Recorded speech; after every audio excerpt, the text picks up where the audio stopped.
What's up, guys? Going over the hip hinge, probably one of the most important things that we can teach people how to do properly in here. So it's all about getting them to understand their spine staying neutral as they bend at their waist so they engage hamstrings and glutes properly.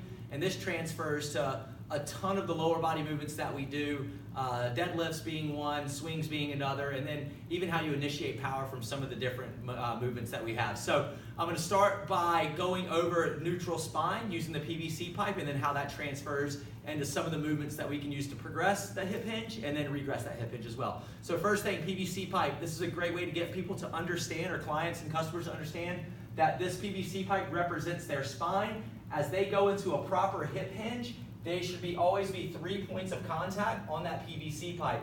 As soon as they start to lose contact with one of those points, that means that their spine is starting to do some things that is obviously not in their favor, especially when they have a load on the barbell. So get people to understand hinging, keeping those 3 points of contact on the bar. Once they understand that, it's easier for them to kind of keep that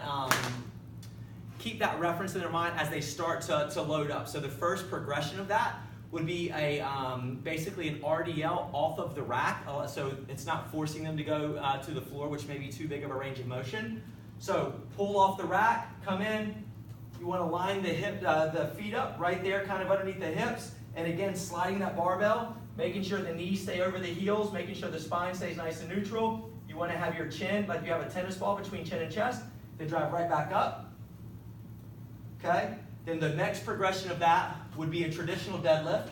I'll spin this so you can see the front side. So in a traditional deadlift, you start from the floor, and then you want to walk into it nice and tight.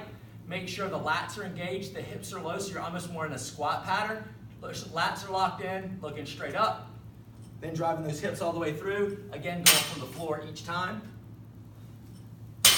Another variation of that would be a sumo-based deadlift, where it's just a wider base. So the key here is to make sure people's knees aren't coming in. So you want to open up. Again, a good squat pattern gets a lot more adductor. Lock the lats in before the bar leaves the floor.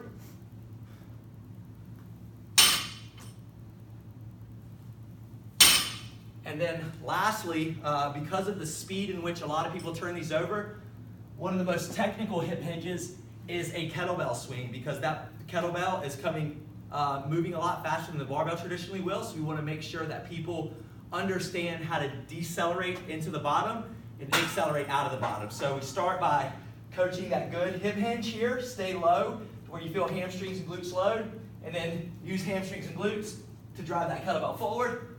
And then make sure you're transitioning back to the heels of your feet in order to get the glutes to work, not the lower back.